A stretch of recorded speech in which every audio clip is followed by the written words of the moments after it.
Folks, it's the most wonderful time of the year, and by that I mean Miles Luna is back on Late Night for his annual show up around Thanksgiving sometime appearance, and we are thrilled to have Miles back. He is one of my favorite people and an all-time great guest on this show. If you want to support the show, please go to patreon.com/late night to support us over there. Sign up at any tier to get video episodes pretty much every week, including this one. And if you sign up at the $5 a month or more tier, you get an extra mini episode every week. Now that's just a great deal. And I certainly wouldn't lie to you about deals. All right, enjoy the show. We have a great time with Miles.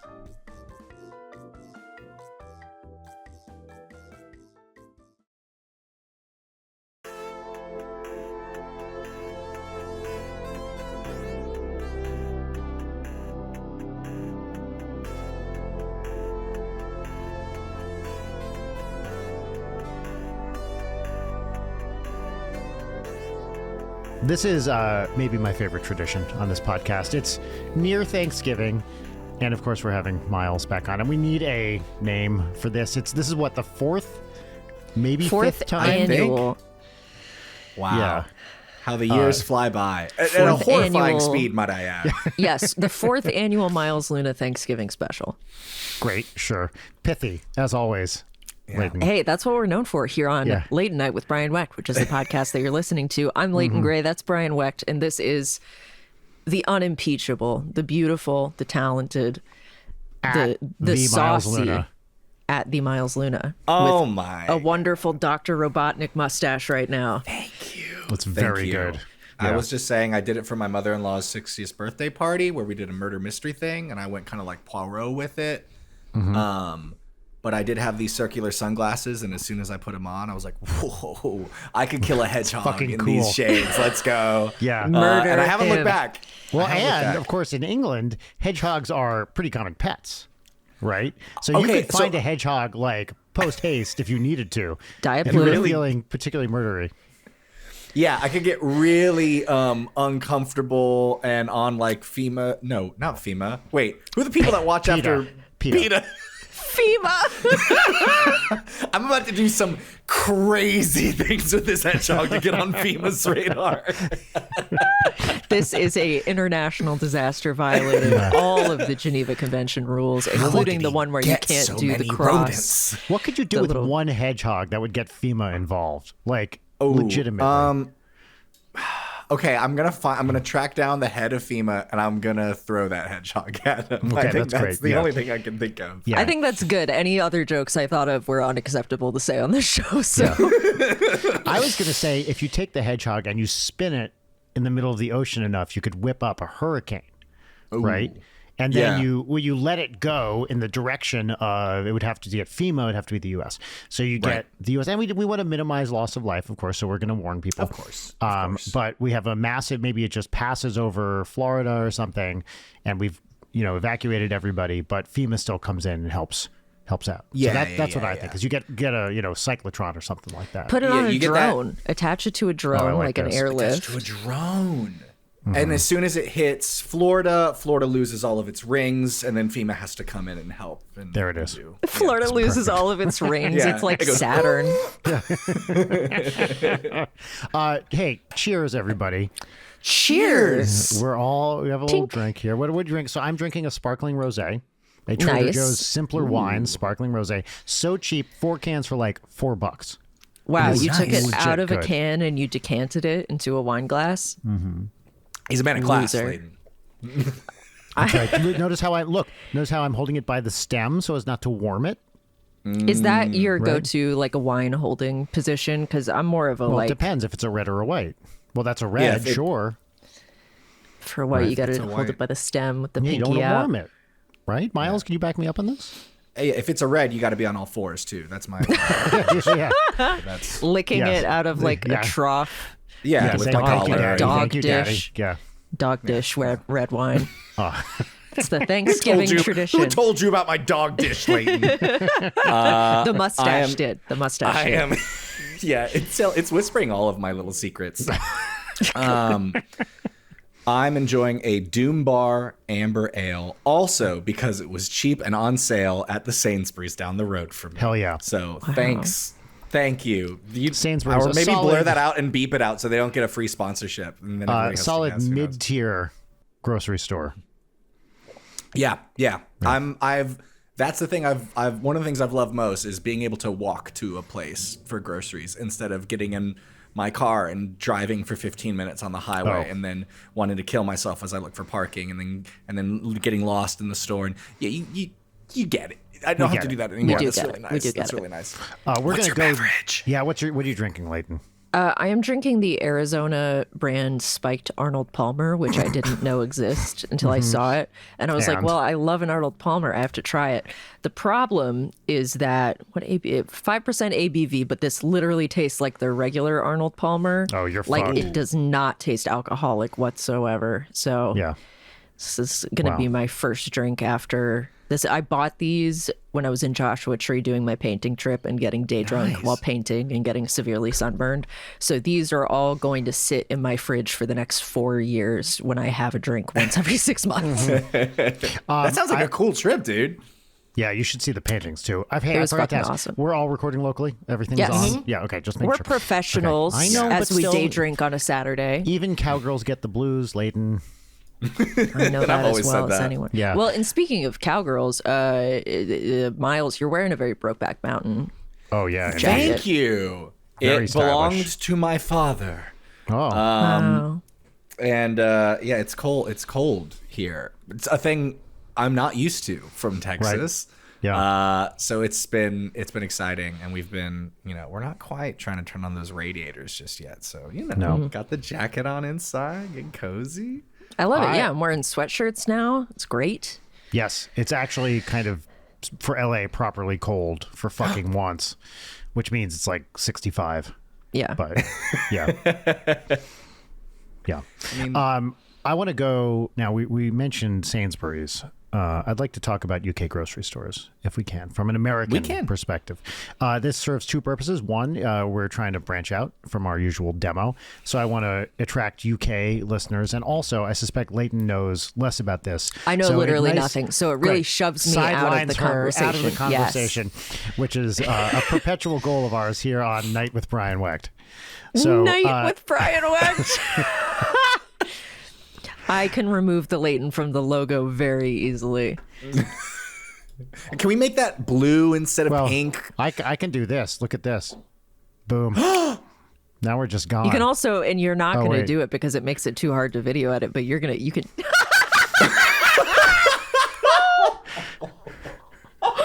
I forgot we had that. Wow, audio listeners at home, the woman's corner graphic just presented itself on Didn't we screen. have one where it literally makes me smaller and puts me in the Yeah, corner? but not with three people. I don't know how to do that with three people. Hold on, this is not gonna translate. What happens if I click this? Oh, There Big it is. Brian, Little it got- Leighton, Invisible It got Miles. rid of the woman's did- corner it did graphic, work. though. I think I clicked it off. There we go. And there's the There woman's we corner go. graphic. Very It should good. pitch my voice up also when it does That'd that. be funny. We also, Miles, have this one for when I have something to say. Listen to a man. Yeah. We really need That's to do good. video That's good. format bits more and torture Rich as he attempts to translate Yes. it from the StreamYard Yeah. format. And Sorry, also Rich. refuse to say what it is for audio listeners. Yeah, pay up. Yeah, Pay up. that's right. So Sainsbury's. All right. Sainsbury. What do we got? We got your Sainsbury's. We got your Tesco. Got your Waitrose. Waitrose. These are made M&S. M&S. Yep. M&S. Little. Made up. Little. Little. Lidl. Little. That's how you say. I always said Lidl. It's little. I think because I think their catchphrase is something like "spend a little, get a lot" or something like Okay. that. Yep. Cool. Yeah. And then I think there's a fancier one. then you could do There's like Londis. Londis is I don't know if that's right. more of a corner store or an actual store. So here's the thing. Here's the thing that I've learned living in the UK for a year now and visiting several times to visit my wife's family. Not only are there 1 million different grocery stores, but the same grocery store can come in different forms. very much so. There's you got your Tesco, right? That's your run of the mill grocery store. Pretty But then you got shitty, Tesco like- Express. Yes. And Tesco Express, that's the one that lives on your high street on the corner. That's got the staples, right? For Sainsbury's, this would be a Sainsbury's local. Sainsbury's You got Local, your, you that's know, right. you got your most used produce, your most used proteins. Yep. Some the worst, bits and most bobs. boring beers you've ever drunk in your entire life. Now I'll say this: they got a proper job now, and proper job. I like I that don't know one. That's proper. a Okay, I Cornish don't know ale. proper job. They have proper job, and then they have the non-alcoholic version, which is just called proper job non-alcoholic, but we call that either the improper job or the proper jobless. Proper internship. Ooh, proper internship. That's yeah. very If they good, were yeah. free, absolutely. Yes. It's great on your resume, though. Pro tip: Yeah, it was so good on the everything's resume, free if you yeah. steal it. That's true. And with all the Wise automated words. tills, why not try? You know? Yeah. What are you gonna do? Take from a big corporation, people. Okay, true or false, there's a store called Pound Town. Absolutely. Dude, okay, actually false. I'm afraid it's Poundland. Oh, sorry, you're right. Yes, it is Worse. Poundland, of course. Yeah. Okay, but they should have called it Pound Town. Come on. They should have easy. called it Yeah. 100% And then called it the Pound Town. merch possibilities are endless. I And you remember. can't yeah. pass Poundland with your significant other and not be like, "Hey, did you read did you read what it says? Because we should. Did you read it? Because it says." And then you go about your day. I got cream at Poundland shirt. I pound on her land till I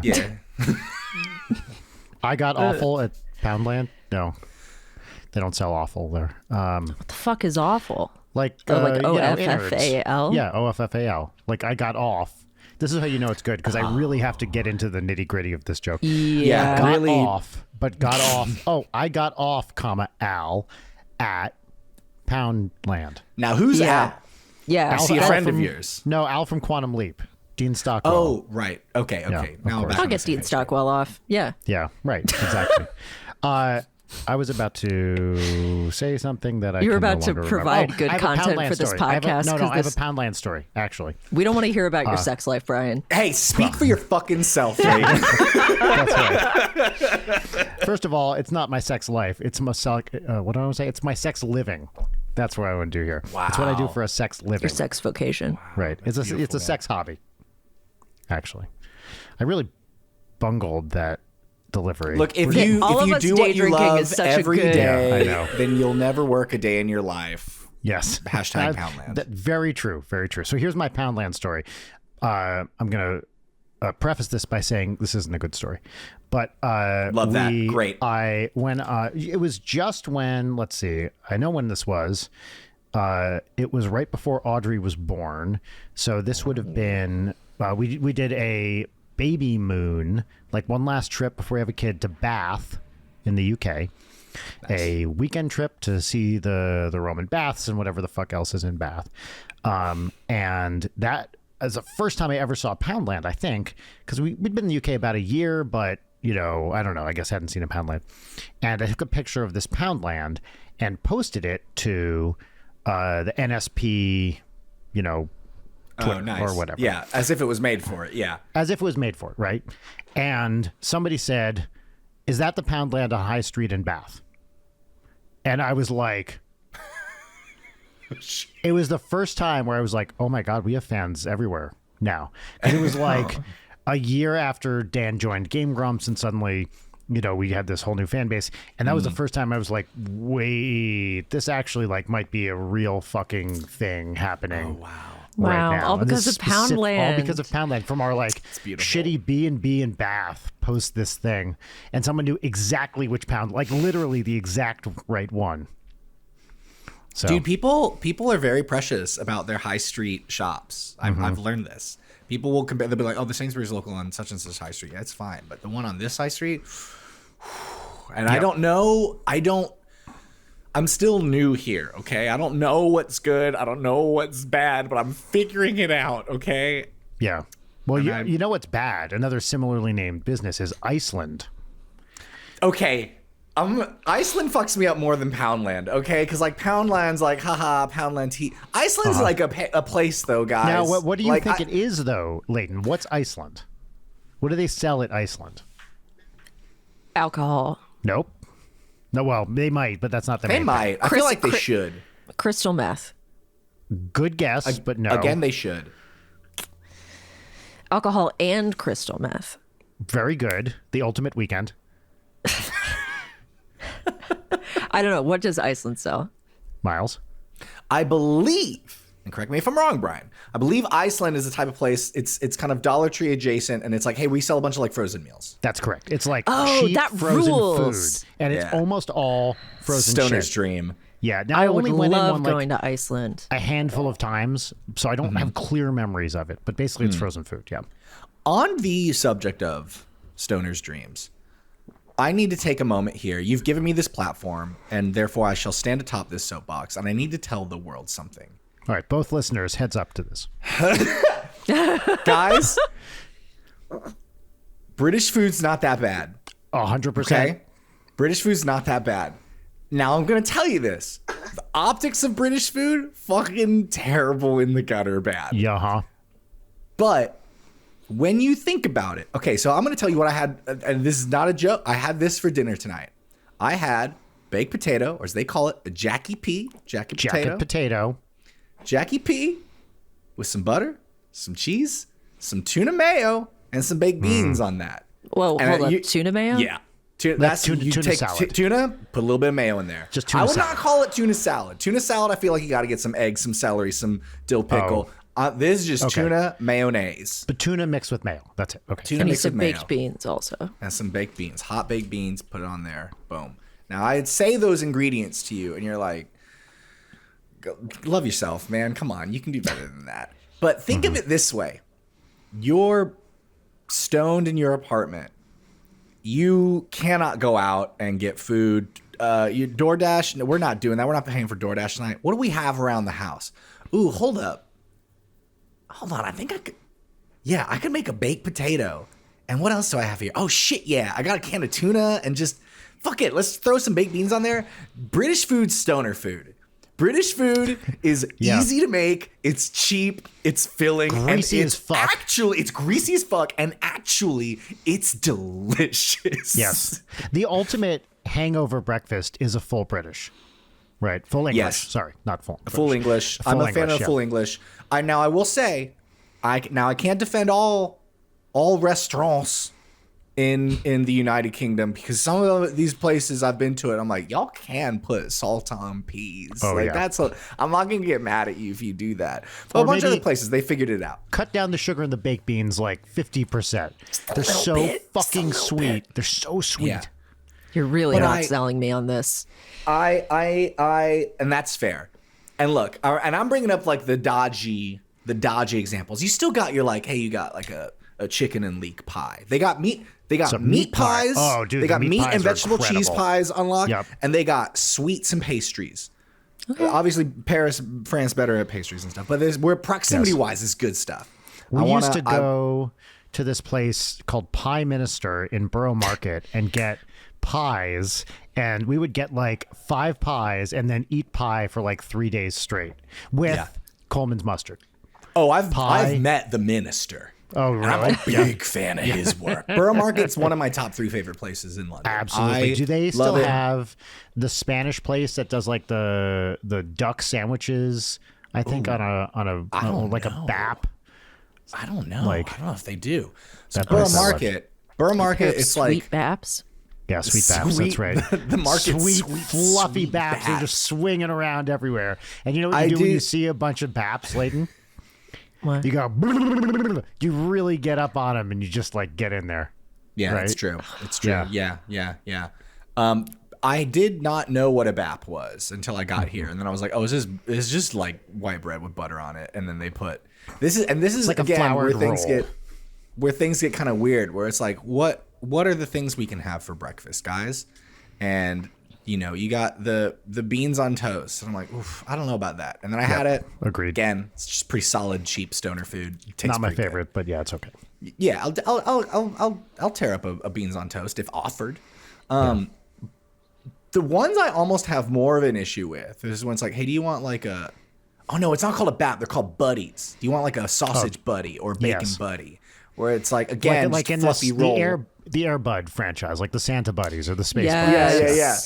It's just a roll with an unconscionable amount of butter on it. Always. And then just like a fucking handful of bacon or a handful of sausages, and then they're like, "Do you want ketchup or brown sauce on it?" Brown and then sauce. You That's go, a thing, a real thing. They brown just call it sauce is a brown thing. sauce. Yep. Yeah, it's HP sauce if you want to put that label on it, but we all know it's just brown sauce. Just brown sauce. How would you Describe brown sauce. I was about to ask Brian, like, I don't know how one would describe brown sauce.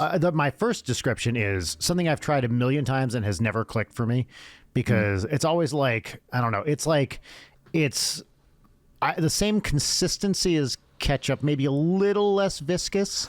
It's like right? Am I remembering this correctly? No, you're 100% right. I just realized we can figure this out right now. Can I go to my kitchen? Taste test. Let's go. Also, I make my own special brown sauce, but probably the less said about that, the better, right? Yeah, not mentioning it all would be even better than that. That was so fast. That was so fucking fast. People have small flats in London. I got that thing on me. That was so Ladies and gentlemen, fast. boys and girls, With friend beyond the quickness. binary. By This the way, is the original claim, HP the sauce. claim is HP stands for Houses of Parliament. Is that correct? It does. Right. It's got it on the yeah. fucking front. Yeah. You're never going to believe what that sauce named its cat. Hold on. I like that you looked off to the side after you said that, Layden. Yeah, you know. All right, I got a little dollop on the finger here. Let's see here. All right, really get it in. Hold on. Yeah, really take your time with this, Miles. Yeah, there we go. Yeah, Great. brush your teeth with it. A little something for Daddy. Okay. I would say it's trending in the direction of we're trending? vinegary, but with some sweetness. So maybe I've actually never thought about this flavor very deeply. It kind of is a little. Let's go back for a second. Hold on. Oh yeah, nice. Sorry, I should have done that slower for you, Brian. I'm sorry. Please, you can. Okay. Why stop it too? We'll is slow what it I'm down asking. in Yeah. post. Yeah. Okay. First off, let me just say, by itself, brown sauce is not my favorite. I agree with you. You see, it's Great. never done it for me. Great accompanying a breakfast item, but just raw dog and HP sauce is not my favorite thing I've done today. Raw Okay. dogging HP absolutely sounds terrifying. And it is. It is. Yeah. Okay. We're going to come back to the copy on the back of this in a second. wanna Okay. hear I it. would say almost imagine a bread and butter pickle kind of flavor. Which Interesting. Yeah, it's like sweet, but there's definitely like a vinegariness there. And this How would you actually compare makes it sense. to like North Carolina style barbecue sauce? Because the way you're describing it sounds like Actually, that. that's a great shout. It is a bit North Carolina barbecue saucy. Yeah. Which sucks because I don't like my but own home more- state's barbecue sauce. But more viscous than a North It's Carolina pretty thick. barbecue sauce, It's right? pretty thick. Yeah. So I think Let's- of a North Carolina barbecue sauce. This right is more watery, right? It's a lot thinner. Yeah. So it sounds like it's almost the viscosity of like a Texan barbecue sauce, but with the Correct. flavor of a North Carolina one. Correct. Oh, 10 okay. points, Leighton. Wow. This makes a lot of sense. Ingredients: tomatoes, Yep. malt vinegar, Oh yeah. molasses, Cool. sugar, Absolutely. dates, Nice. salt, Dates. Rad. spices, Spices. tamarind. Tamarind. Okay. Yeah. Oh, we have a guy that Let me plays tell one of you those about in my this. band. It's the original and the best HP brown sauce with some tasty serving suggestions in it. It's great on sausages and bacon sandwiches. Try it on jacket potatoes or baked beans. It's delicious. Spice up your cooking with HP cottage pie. There you go. Very good. Welcome HP sauce. Yeah, can you tell I've really nailed the Not accent bad. living here. Not bad. It is very good. It's developing nicely. My wife would Yeah. disagree. Well, we're Americans, so anything you do, I'll just believe it. You can spread any sort of UK misinformation to me, and I'll believe you. I remember having a conversation with someone at my university where they mentioned the goods lift. And I was like, do you know what we call the goods lift in the US? And they're like, no. And I said, freight elevator. And they thought I was a fucking maniac. And I was like, it's okay. You are a university professor. Goods lift to freight like you can understand, like we call lifts elevators. You've got that Goods freight. lift. It's like goods lift. Yeah.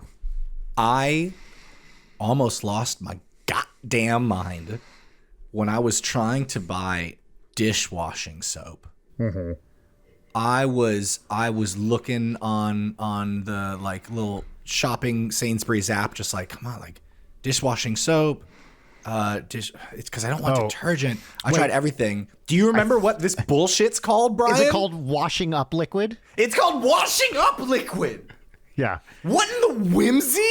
What do you mean? And look, people call things different things. All right, that's fine. What I couldn't stand for is that if I typed in dishwashing soap, their search engine would be should be smart enough to go, oh, you're talking about washing up. No, you're in wanna fucking wash dishes Narnia with if you soap. type that shit. Yeah, like, I was like it's gone. dishwashing soap, and they're like, what are you saying? What do those words even mean? Why You know are which you one saying this? got me? I remember this is when I was visiting, and I was like, I went to get Q-tips, or some version thereof at a Boots. Sure. Boots the chemist. Boots. What do they call Q-tip? Which is a brand name. What do they call Q-tips? I didn't even know what to ask for. I'm going I to had to describe it. They are called specific little thing. cotton swabs on sticks. You're very close. Fuck off. Cotton buds. Just a couple of cotton buds. Just cotton buds hanging out. Okay. That's not bad. That makes sense. If Still we're hard not to going figure for a out. brand name, Yeah, no. and our Band-Aids are plasters, right? Yes. I think so, yeah. That's correct. Yeah.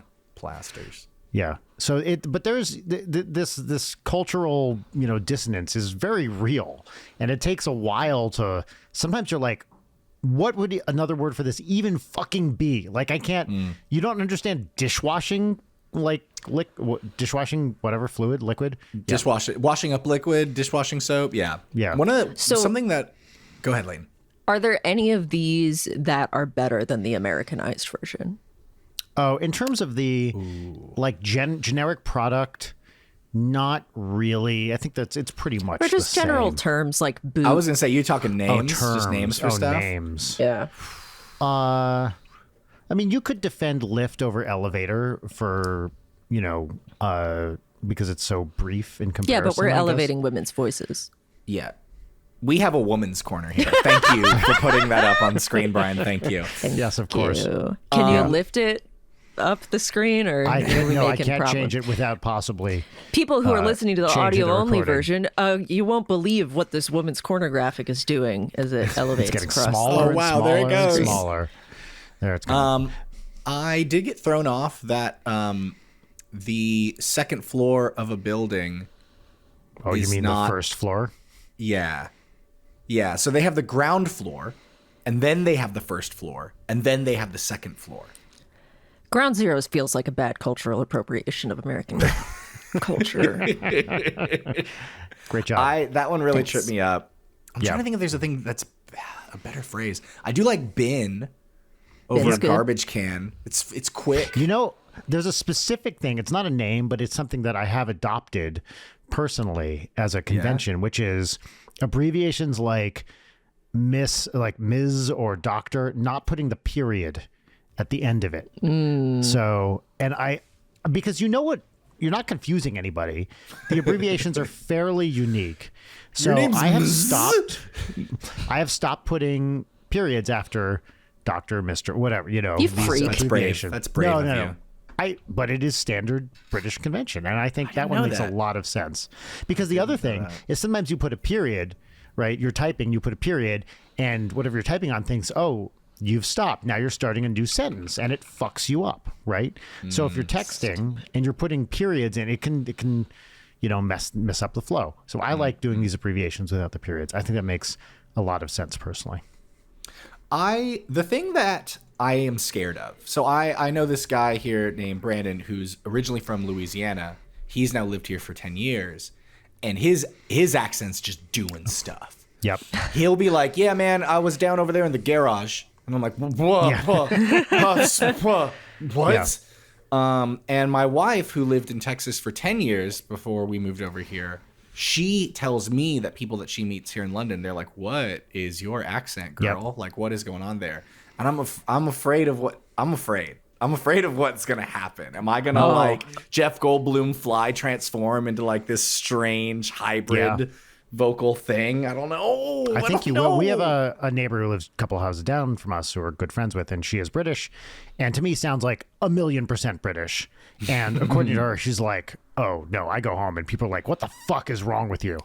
And do you guys find that you have like native accents that come out around like certain friends or family members? Yes. Absolutely, Yeah? I do. Yeah. Yeah. I only start sounding Southern if I'm around. I've never heard family. you sound I know because I have Give not us a been in that little context. Leighton, give us a no, little I'm not. I bitty can't taste. turn. I can't Just a turn it on at tiny random. taste. Start talking You about can't think sweet about it? tea and corn bakes and shit. Because I can don't do know. that. I called my family on Thanksgiving, and within like 30 seconds, I'm like, "Hey y'all, what's going on? Shoot, Mima, I heard you fell the other day. What you doing, girl? You gotta pick up them feet when you're going up the stairs." Wow. Yeah. Yeah, no, I'm not going to turn it in the same way that I won't do my corpo voice on this show. Because I bet it's so good. you bet, brother. I bet it's so It's- good Yeah. though. It is maybe bad for me because my corpo voice is very similar to when I'm like really mad and transposing that anger into like doing mean bits. And so if I'm angry with corpo stuff, which I frequently am, then it just enough. is like cheerful disdain, which is maybe not a mode that I should be in a professional But it's context. so fun to watch.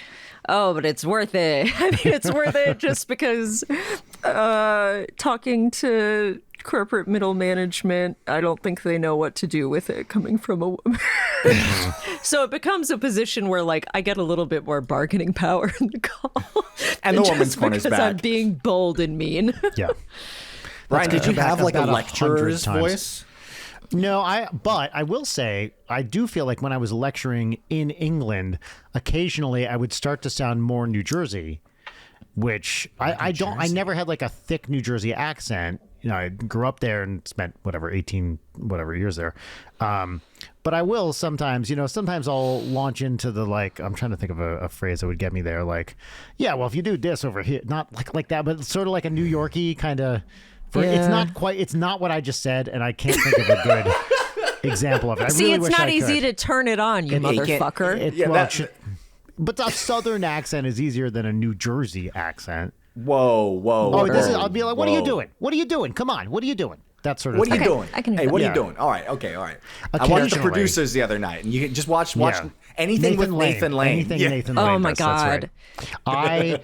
I fucking love Nathan Lane so much. he's Fucking the so good, dude. absolute Also, best. the whole production of Springtime for Germany in that with Gary Beach. Can I He just is say- so fucking good. I literally just watched that last week. I was in Toronto recording, and I was just like gotten down a YouTube rabbit hole, and I was like, I'm just gonna watch the Heil Myself thing because he is so fucking good. And I love He's doing that Judy Garland thing, like Heil Myself. Oh, it's so micro I'm the German expressions. Ethel Merman, don't you know? Yeah, he's so. It's the best performance. Yes. The Producers was the first musical I ever saw live at the Majestic Theater in San wow. Antonio. Yeah. And it has forever been my favorite musical. I'm a big Mel Brooks fan. It's pretty great. My wife had never seen it, nor had her mother. And so we all went to the theater last week to go see it. Had a great time. Whoever was playing I can't think of the German guy's name right now, but Zenatzi in that movie stole every scene he was in. Not Lorenzo Saint Dubois. No. I I can't remember the crazy Nazi with the pigeons who wrote Springtime for Sailor. Helmet isn't no Helm. fuck. Yeah, it's Helm something. Yeah, the writer. Yeah, the writer. Usually, I feel like that part is like, it's all right. It's kind of funny. I thought Will Ferrell was fine in the movie. This dude, he was incredible. So shout out to that guy. Yeah, watch that. And then just the other day, I was talking about how I used to listen to the soundtrack with Matthew Broderick and Nathan Lane all the time as a teenager because that was really cool. And we decided to watch the movie. And hey, gang, still holds up so good. That movie rocks. Have you seen watched the like 15-minute blooper reel? Oh my God. I bet Oh, it's it's the so best. great. If you just want to hear Nathan Lane like scream laugh, it's incredible. The original movie, the non-musical, was like my dad's favorite movie of all time. And I probably watched that, 15 to 20 times before I, went to college. I saw that incessantly. And he'd be like, okay, Gene Wilder's about to go nuts. You're going to love this. He's going to go crazy. And it has an there's so many great Gene Wilder and Zero Mostel lines from that movie.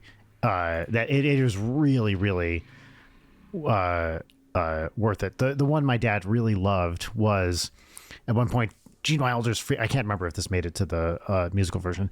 He's freaking out, and then Max Bialystock throws a glass of water. Oh, sorry, before he's freaking out, I'm hysterical. Throws a glass of water at him. I'm wet. I'm hysterical and I'm wet. It's such, my dad fucking loved I'm hysterical and I'm wet. Oh, I funny. Always assumed that the musical came first, and I only learned this past week that it was first the 1967 film. Oh, yeah. Then they were like, oh, we should make this a Broadway With show. just a snippet of Springtime for Hitler. Crazy. And then they expanded it, 40 years later into the musical's like early 2000s, and the original producers is late 60s. Yeah. So it's like 35 years later or something like that. It's and amazing. I think, is it the first Mel Brooks movie? Maybe that's the 12 Chairs. It's a very early Mel Brooks. Like it's before all the big, 70s Mel Brooks stuff. But it's fucking Springtime for Hitler is a banger, an awful earworm, and then like good luck having that one stuck in your head. I know. For Yeah. a The while. octave. Bum, bum, bum, bum, bum. Bum, bum, bum, bum. I know, man. Any melody with an octave in it, you're off to the fucking races.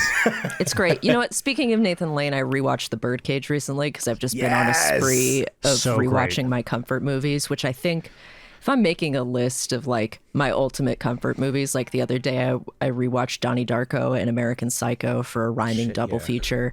Birdcage absolutely on that list. Like So good. can't be beat. No, everybody is great in that movie.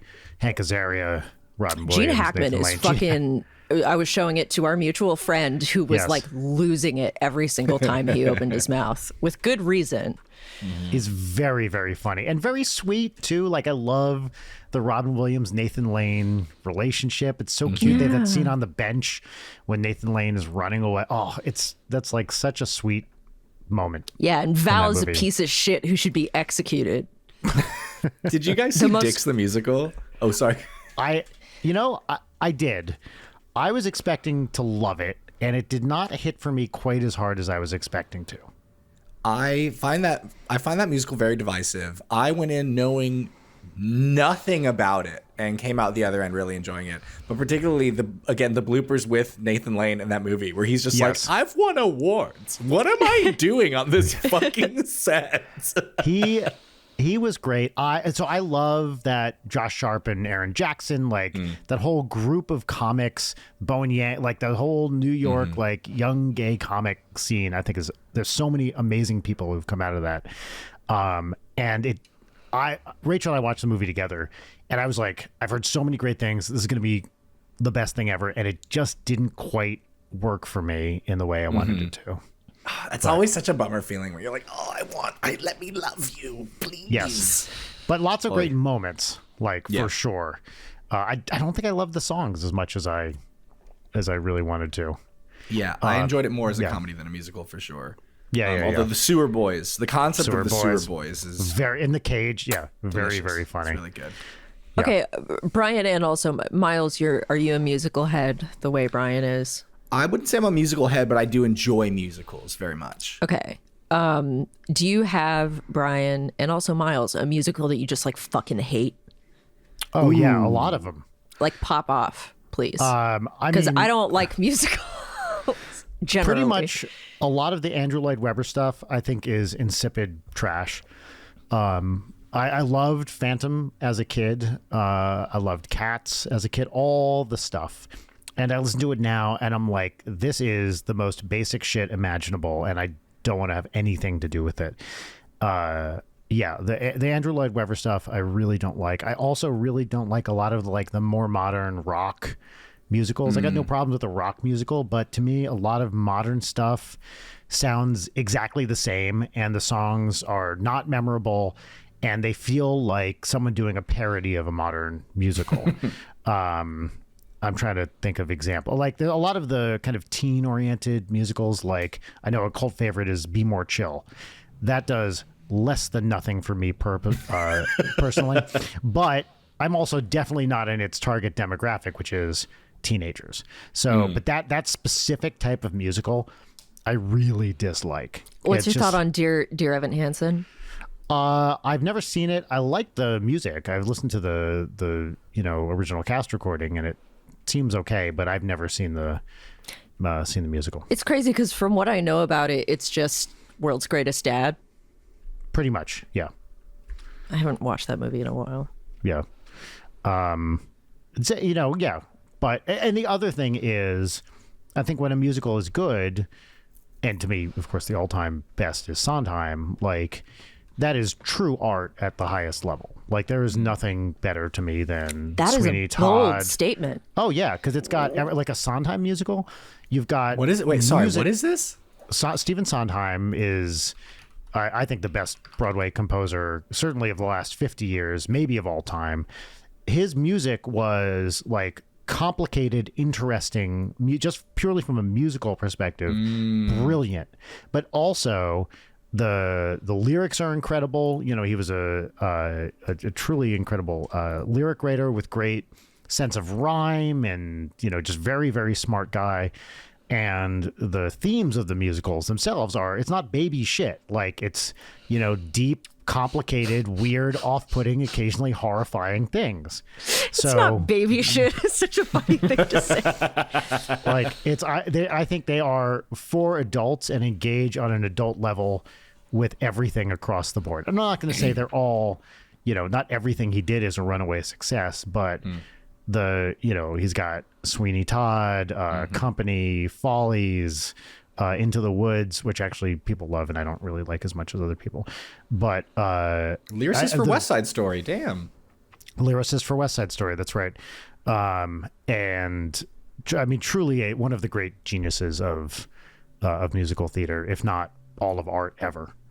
Dang, so I think Sunday in the Park with praise. George is, like Sunday in the Park with George is about as great a piece of art as you will find literally anywhere in anything. So that's when you're judging musicals compared to that, and not everything has to be high art all the time, obviously, but that to me is what a true musical can be. I think Phantom of the Opera is boring. That's my hot take. That's also true. I remember being like, people being like, you got to go see Phantom of the Opera. When like the chandelier falls, it's so cool. And if like it takes crowning achievement of your fall. entire like multi-hour long performances, they do a cool thing where a chandelier looks like it's gonna fall, and then you go, whoa.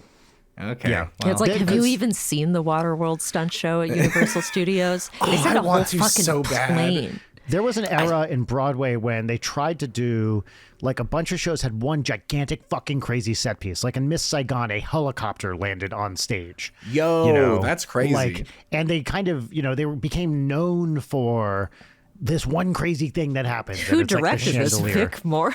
Yeah. Oh, wow. Sorry, John Landis. Fuck. Yeah.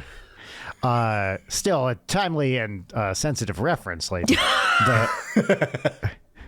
What I'm known for. Yeah. And for also landing it and not fucking it up. Yeah. Yeah. But I think, I don't know. I am very dismissive of anyone who's like, I don't like insert genre of thing, right? There's always an example of that genre, which is going to be awesome. Parked Out by the Lake is the greatest country music song ever written. Are y'all familiar? Miles, how many times do you think I've heard Parked Out by the Lake? Fuck yeah, Brian. I knew you wouldn't let me down. Maybe 300. Are you familiar with Parked Out by the Lake, Leighton? Yeah, I think maybe through Brian. Yeah. Great. Yeah. It's, for those who don't know, it is first off, pause this podcast and go Google Parked Out by the Lake right now and listen to it and then come back. Okay? Yeah. Hold on. First off, you're welcome. Second off, now that you've listened to that, you know that Parked Out by the Lake is a country western song where pretty much the only lyrics are, I'm parked out by the lake 80 miles from Santa Fe. It's that lake out where I'm parked out by the lake. And you feel like you must be having a stroke or something while you're listening to it the first time. And then you realize it's one of the greatest songs ever written. And we played that song at our wedding in Canterbury, England. You did not. And all the Americans were like, yeah! And all of the Brits were going, oh, is this what it's like there? Oh, no. Because the amazing thing about that song is everything about it is the perfect country production, right? The playing is incredible. The production is exactly dialed in. The vocals are amazing. They're all like Nashville session guys, like, legends who showed up for this thing. It's incredible. That is to me like I love that type of comedy song where, this is honestly what we try to do to some extent with Ninja Sex Party is like get the music fucking dialed in. And then it makes the song funnier if you take the music really seriously. Because if you took the lyrics out of that song, you'd be like, whoa, this is like a really good country song. Yeah. Right? Yeah. Yeah, I'm so glad you like Parked Out by the Lake because it really is. Dude. It's so good. And it never gets old. Like, and you play it for people who haven't heard it. And it's the kind of song where 45 seconds in, they're like, wait, is this what I think it's going to do? And then it keeps doing it for like 3 minutes. Yeah. Yeah. It's the Sideshow Bob stepping on a rake philosophy, which That's right. is the basis of my comedic sensibilities since I was a small child. That's right. That thing where, it just, you start doing a thing and it just goes on like way too long. Also my philosophy of lovemaking, I should add. And then like it just keeps going and going and going and going until someone's like, okay, this is over. I'm talking about sex now. It stops being funny and then becomes way funnier again. That's right. Yeah. See, no, you always have to use the age-old entertainment rule, which is always leave them wanting more. And that's what my sex life is like. I'm so sorry. I'm so sorry. Yeah. No, mine is always leave them wanting a lot less. Like, a lot less. Would have been best not to have even started in the first place. Yes. As I've mentioned on this show, my wife has described my bedroom technique as turgid and incomprehensible. Yeah, I think to quote the producers, hysterical and wet. Yeah, that's right. Only one of us is one and the other is the other, and it's not what you think. And you would be surprised. Yeah. The dog does not enjoy this body talk. Is there not a single musical you like, Leighton? And what have you tried? Like, what have you experienced? Okay, when I was a kid, I loved West Side Story and The Sound of Music. Oh, West Side Story. Ooh, Sound of Music. Also great. Yeah, it's just Sound of Music too. Like, Sound I would Music's rent them better. from Blockbuster repeatedly and just rewatch them. Hell yeah. I think I've watched a little bit of Sweeney Todd on TV. It didn't really blow my socks off. I do like the producers. I think if I had to pick one, I'm going to be like a really, really basic bitch and say like Nightmare Before Christmas hits, but I don't know how much great. children's animated films I think count. that counts as a musical. Totally. Absolutely. Okay, then that'll be my one. And I did theater when I was a kid. Like I just thankfully got out of it once my voice dropped, and so I didn't have a chance to be an insufferable theater kid. I was just like a theater child. Yeah. West Side Story, I think, is a good example also of like high art as a musical. It's it's kind of like it gets performed in opera houses. It gets performed as a musical. It gets performed just the instrumental, the symphonic dances from it get performed. It's fucking Bernstein. It's incredible music. Chris Sarandon, which was exciting for me as a big Princess Bride head. Mm-hmm. Yeah, it's good stuff. Wait, no, it's Twin Peaks guy, not Russ Tamblyn. Yeah, right. No. Wait, sorry. Yeah. Not Two Russ men- Tamblyn. two- hold on, two hold on, guys hold on. who look I'm really gonna similar. Get this. I'm gonna get this. It's not Chris Sarandon. It's Which guy in Twin isn't it Peaks? Dr. Jacoby? It's not Russ Tamblyn. No. It's Audrey's dad, right? Oh, Ray Wise. No, Audrey. Oh, Audrey. Yeah, that's Ben Horn. Ben Horn Horn. is Richard. Not Branson. Hold on. Oh my God, what's this guy's name? I can't believe you're good at Cinetune Nerdle. I know. Oh, Classic. Richard. Do you want me to tell you? Yes. Bamer. Bamer. Fuck. Yeah. I just finished Twin Peaks last week. The Seasons 1 and 2 or three? 3? Seasons 1 and 2. Is season 3 the return? Yeah. Is it? It's the Is best. it worth? Yeah. It's okay. kind of the best season, but you're going to be miserable watching it for most of it, but it's so worth. It's so worth, and it has my favorite ending of any TV show, partially because it's so fucking mean. I have to watch it. So can you take my hand and can I lead you through my journey of experiencing Twin Peaks? Oh, Okay, of course. Thank you guys. Yeah. Okay. Miles, Hold on, can we do a a three-way handhold here? Yeah. Great. It really worked. Now I'll never let go. Miles, if this podcast was built for anything, it is holding someone's hand as they watch Twin Peaks. So, Okay. talk to us. I started watching Twin Peaks and I'm fascinated. I'm like, this kind of feels like my first read is like, oh, this is commentary on like soap opera. We're taking this medium and we want to kind of tell an elevated story in it. We're going to bring in all of these different storylines, and there's going to be melodrama, there's going to be camp, but we're going to get really cerebral with it. And then the more it went on, I was like, actually, wait, hold on. Wait a second. Maybe this is actually just, what if we kind of take a lot of things that one would see in soap opera and just do it cranked to 11 and kind of see what happens. Yeah, season 2, David Lynch is like, I gotta go do some other stuff. And then they really were like, let's give this woman with one eye and super strength amnesia, and she likes high school boys now. But it's okay because she doesn't know, and it's not her fault. And also, we're never going to explain her super strength. I kept waiting for them to explain her super strength, y'all, and they just didn't do it. Sorry, spoilers for Twin Peaks. Hey, do you love James Yeah. and Donna? Season 2 being James and Donna being extremely boring. There's a stretch of, it's like 10 episodes. James was always cool, to quote The Return. Oh, shit. Oh, my God. Okay. There's so many thoughts, like the Three Stooges that are all trying to force their way through the doorway that is my mouth With right the now. sound effects. Donna's 5 different characters. Donna, I don't know who Donna is. I thought I knew who Donna was, and then it seemed like Donna was making a really big change, and she was going to smoke cigarettes, and she was going to kiss her boyfriend through the bars in the jail cell. And then it kind of felt like she went, I don't want to be that actually anymore. I'm going to be back to normal Donna instead. And then 2 more episodes later, she was like, actually, I want to be this Donna that's like investigative and like cool.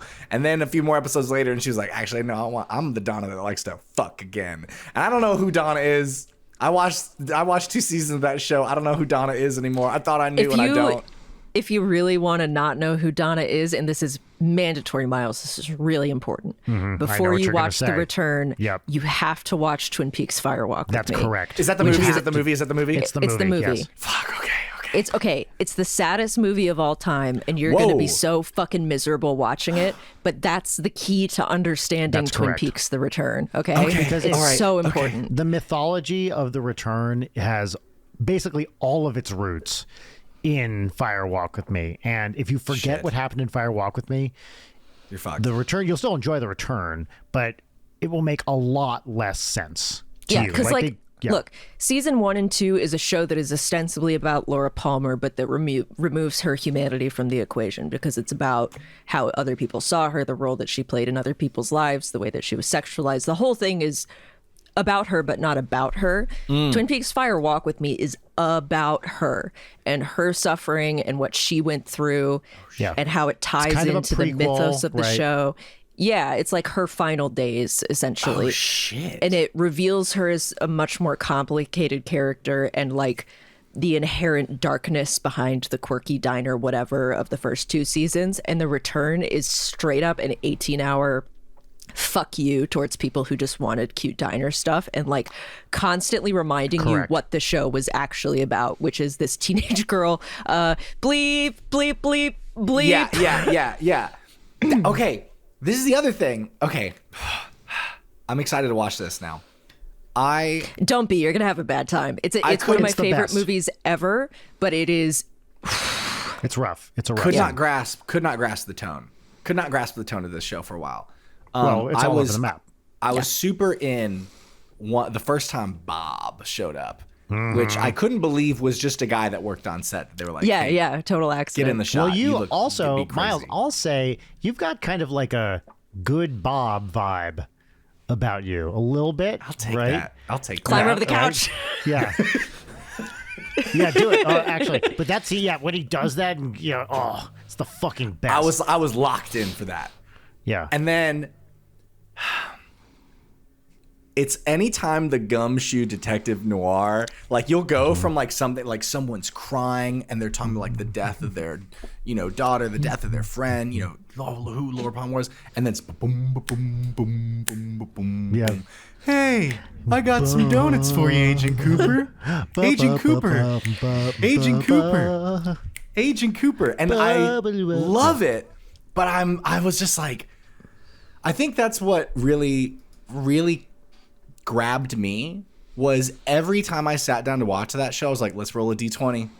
In fact, anytime there's a scene change, let's roll a D20. Let's see what's gonna happen and where we're gonna be emotionally. What's the subject matter gonna be? Is Leland dancing? Is Leland crying? I don't know, but I love every time Leland's on screen.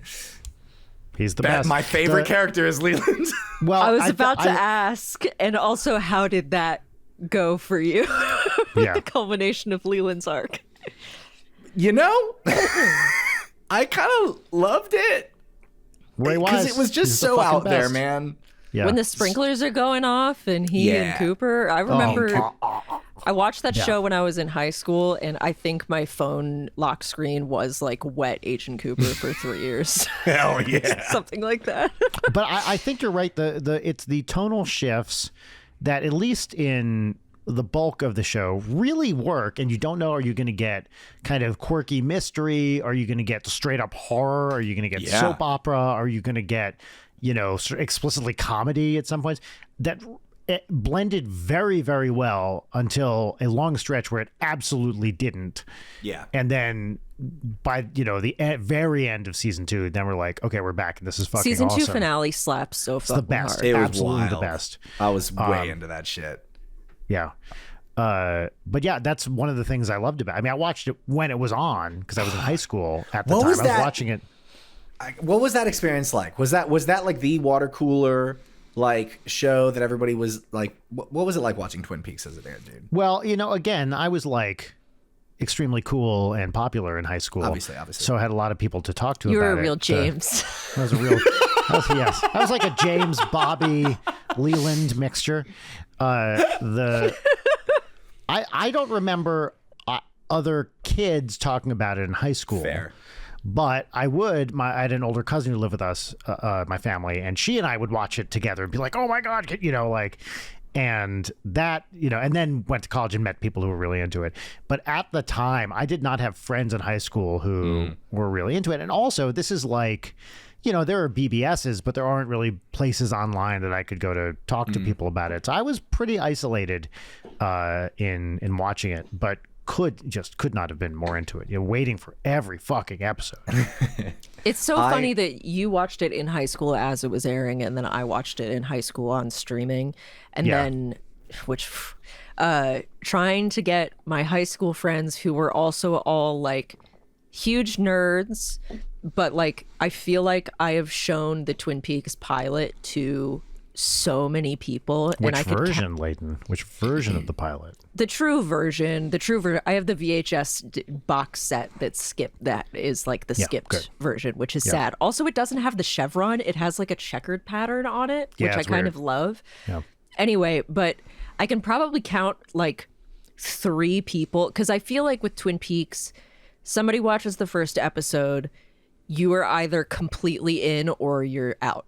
And maybe 3 people were completely in. Everyone else, that is an excruciating pilot to sit through when the other people in the room aren't into it. Where it's oh God. Yeah.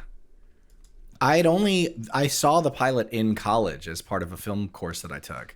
And I remember thinking like, I don't get it. And moving on with my life. And then, I don't know what happened this past month. I just was like, you know what? I want to try. I want to try it again. Yeah. Well, I'm really glad I went down that road. You're going to love, I think, the return The best way to watch The Return is to have already watched The Return and then watch it again. Yes, that's exactly how it has to be, because you have to know where it's going because it for defies any of it to scan. All expectation. Literally any expectation you have about it it's not going to be that. Understand that no catharsis will come to you. There are things that you wait to happen and you're like, this episode it's going to happen. This episode it's going to happen. It's not going to happen. It's not going to happen. And there are characters that you're going to not fuck with, but then when you watch it again, you learn to love. And to those who know, I am speaking obviously of Dougie. Of course. Because on first watch, you're like, what the fuck is this shit? Oh, not me, baby. I was team Dougie from the start. But I was watching it when it was airing, and I gave up before the best episode of TV of all time. Yeah. I do think that Twin Peaks: The Return is the best movie of the 2010s. Of all the zags and emotional surprises, tonal shifts in the original Twin Peaks seasons, the thing that I think rocked me to my core the most was Surprise Billy Zane. Surprise Billy Zane. I was floored when that motherfucker showed up on screen and then was not just a one-off character. I know, Every right? time he was on screen, I was like, there he is. Yes. Hello. I will only ever remember you as the bad millionaire from the Titanic. He's also he's part of the Griff gang in Back to the Future too. No, he's not. Yes, look it up right the fuck now. I'm doing it right now. Billy Zane, it's already there. Back to the Future, filled it. There he is. Look at him with his Elvis Presley ass haircut and the match sticking out of his mouth, hanging out with fucking Biff and a dude wearing 3D glasses for no reason. 1989 Billy Zane. That's pre the Phantom. He can get it. Yeah, of course he could. He's hot. Yeah, Zane.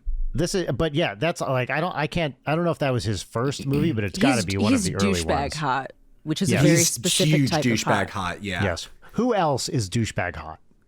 Ooh, I feel like we kind of had this discussion with our scumbag tier list. We did, but scumbags are different than douchebags, and we didn't do hot. Because we did 2 different episodes. We ranked the top horniest movie characters, and then we ranked the top scumbags. And I feel like we didn't really discuss the intersection of who on the scumbag list is hottest. I agree with that. So who? I mean, I would say is David Spade douchebag hot, or is he just a douchebag? I think just douchebag. Okay. Yeah. Hold on. Let me look at our scumbag What does he list. look like these Aaron days? Eckhart, or just hot? He's just hot. I think he's just hot. He's just hot. Mean, I was shocked to hear him in Pantheon, a show I largely didn't like, but also partially watched because I was like, I thought that guy just like died / fucked off. J.K. Simmons. J.K. Simmons maybe douchebag hot. He does a douchebag really well. I don't know if I'd call J.K. Simmons a douchebag. I call him he's like a blowhard. Yeah. He's okay. Brian, what did we call the document that we put the scumbags in? Because I searched scumbags. Hold on, I can find it. It's a sheet, I believe. I know it's a sheet, but I can't find the fucking sheet. I was about to say Oscar Isaac, but he's just hot. He's just hot. He's just hot. Loved him running around as Dr. Frankenstein. My entire job is Google Sheets, so I'm struggling. Here's horniest characters. I know. Why don't we have scumbag? Did we do it on the same one? And it's a different sheet on it? Hey, can I? Right. Yes, we did. Absolutely what we did. There it is. Yes. Can I really quickly open this trap door into a tangent conversation real quick of horniest animated character I've ever seen, and yes, I think forever will hold the crown. It's does this character happen to be a lion? Is it Wally? No. It's Tim Curry as Hexus in Fern Gully. Have you guys seen this one? I haven't seen Fern Gully I remember nothing about Fern Gully. Yeah, I don't remember anything when I was a about child. it either. Oh my God. After this episode, I need you guys to promise me to watch Tim Curry's. Okay. Every villain in this era of animated children's musical has a villain song, and it's always the best, sexiest song in the number. Yes, exactly. Thank you. Like so Poor Tim Curry. Unfortunate Skulls, right? Yes. Skulls? Right, yeah. For those who don't know. Did I say soul? Yeah. You said skulls. You said skull, but I was with you. That's okay. We were still holding hands. Fern Gully is a story about fairies that live in the rainforest who are trying to protect it from humans who are cutting down trees. Rainforest. The last rainforest. And long ago, there was this evil that was sealed away by the fairies named Hexus. And Hexus is essentially greed and evil, and it's pollution. Hey guys, Hexus is just pollution. Yes, this and is the Captain Planet era. Yes, yeah. God, what a time. Loved it. Wish we had more of that. Hexus he starts off as a little blubbly turd. But then as he finds these machines in the rainforest, he starts huffing on their exhaust, and he gets bigger and bigger and bigger until he becomes the sexiest cloud of smog ever to grace the silver screen. And his villain song is called Toxic Love. And this animated smoke cloud just face fucks the camera and sings you the best song for like 2.5 minutes. Absolutely sexiest character I've ever seen in anything is Hexus. Toxic Love. Toxic Love. I mean, it's like Tim high Curry quality. Okay, I'm gonna call it the top comment, and this is gonna be really horny. We need to kink shame this whole comment section. Is the top comment? Yeah. It's good stuff. You're looking at the YouTube video right now. Why is this so horny? Again, listener at home, do yourself a favor and go listen to Toxic Love right now. In fact, watch that whole movie, because it's got like the music numbers aren't going to win any awards, but that, and you've got Robin Williams in there playing a rainforest bat that's been experimented on, and does a rap about how that experimentation has left him insane. That's like played for laughs, but he is very much a tragic character. Ferngully whips, dude. You are not kidding about him face fucking the camera. I told you, dude. And it gets so sexy at the end of it. He becomes like a full-on skeleton, like doing a drag number where like his flesh is falling off of him, but he's using that as like his gown to do numbers. And he's stripping. Yeah, dude. Yeah, Hexus, baby. That's the magic of Tim Curry. I gotta watch this. I found on our list I think a very good douchebag hot. Michael Madsen. Michael Madsen. I'm so bad with celebrities. I have to. I don't know if he's hot, Bud from Kill Bill. He's hot? What? That is crazy. This is interesting. Okay, Brian, that is such a like straight man identifying a hot man. Okay, well, feel free to disagree with me. I looked at the list. There's nobody on that list other than Michael Emerson who I would not qualify as scumbag hot. It's just because I'm mentally ill and I think he's really sexy. You don't think Wayne Knight is the hottest person you've ever seen? He does have a carnality. He's Newman from Seinfeld. Fuck off. Hey, hold on. I was firmly in your camp, Leighton, on Michael Madsen. But I'm going to give Brian this. Michael Madsen, specifically in Reservoir Dogs. Look at him in Reservoir Dogs, he is douchebag hot. In everything else, he kind of looks like a calloused thumb. But in Reservoir Dogs, no offense to Michael Madsen, I'm so sorry.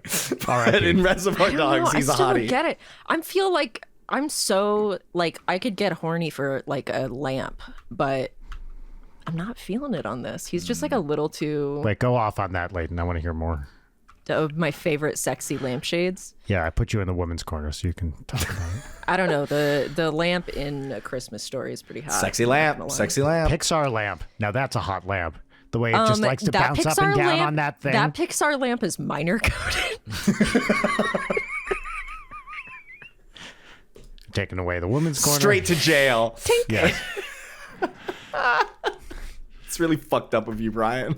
Extremely fucked up of you. Okay. So I liked this sidebar. I can't believe Gyllenhaal, you wouldn't say is douchebag hot? He is not douchebag hot. He's just hot. Okay, fine. I just rewatched Donnie Darko. He's hot as fuck in that. Yeah, I'm looking at his face, and there is a warmth there that I didn't remember. Yeah, okay. He's got little puppy dog eyes. Philip Seymour Hoffman? I do think he's a little hot in certain periods, but it's not douchebag hot. It's pathetic hot, which is a different thing. Whoa, okay, that's fair. Pathetic and I hot. think, and Michael, shut up. And Michael Emerson is also pathetic hot. Steve Buscemi is pathetic hot. These are different things.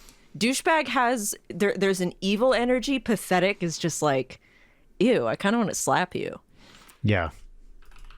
This is more revealing about me than it is about these particular men. What category do we put? Oh my god.